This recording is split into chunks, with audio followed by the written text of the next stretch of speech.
You know, we're always asking what really makes a great leader.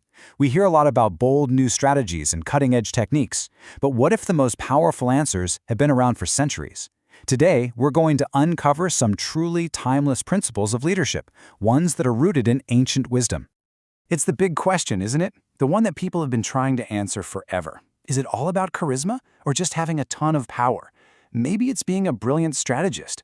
Well, as we're about to see, the real answer might have a lot less to do with what you do and a whole lot more to do with who you are. And to find those answers, we're going to do something pretty cool. We're going to pair these incredibly powerful African proverbs with insights from some of the great modern leadership thinkers.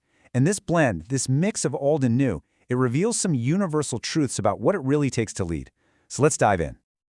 Okay, so our first pillar. This is the absolute bedrock of leadership. It's not about the actions a leader takes, not at first. It's about who that leader is on the inside. It all, and I mean all, begins with character. Just think about it for a second. Does getting a fancy job title automatically make someone a leader? Or is it something that has to be earned, something they have to embody from their very core? Well, the wisdom we're about to unpack, it points to something much, much deeper. Wow. This ancient proverb completely flips our usual idea of leadership on its head, doesn't it? It's telling us that to be a good leader, you first have to be a good follower. It's about developing empathy, showing respect, and earning the right to lead by truly understanding the people you hope to guide. And this adds another crucial layer to a leader's character: humility. A real leader isn't the person who has all the answers. No way! They're actually wise enough to know they don't have them all. Their real strength is in being open, in listening to the advice of others. Because without that, you're not leading, you're just dictating.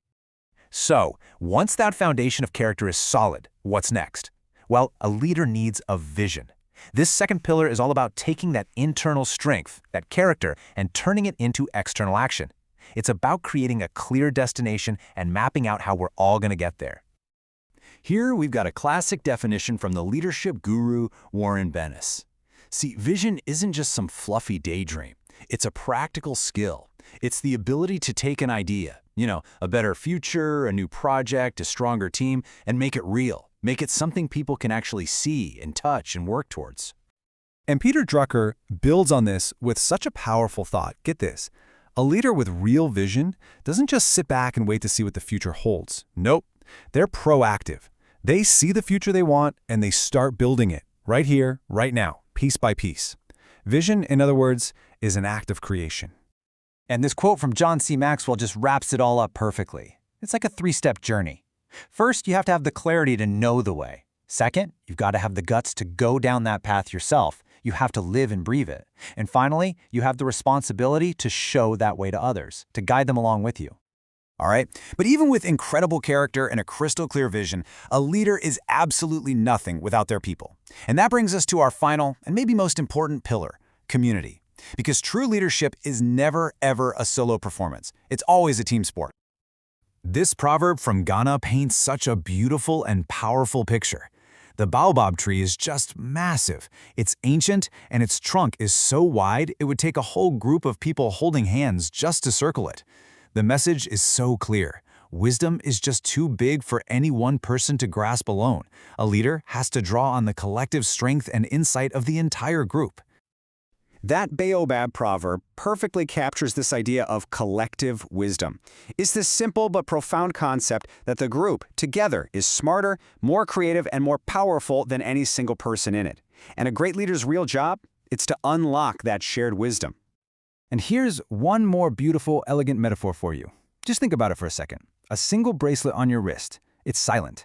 It might look nice, but it doesn't make a sound. It has no audible impact. It's only when you have many bracelets, all moving together, that you create that jingle, that music. That's when you get heard. It's just like the proverb says, right? When we act alone, our impact is small. We go unheard. But when we work together, when we collaborate, our individual efforts combine to create a sound, a real impact. Our influence is amplified. A true leader understands this. Their job is to bring all the bracelets together. So, to bring this all home, we've really explored these three essential pillars of leadership. It all starts with character. That's who you are on the inside. That fuels your vision, which is what you do in the world. And that vision is only made real through community, the people you do it with. You see how they all connect? And that really leaves us with one final question to think about. Each of us has the potential to make a difference, to make an impact, but we can't do it alone. So if your bracelet is silent right now, who will you connect with? Who in your life, your work, or your community can you link up with to finally make a sound?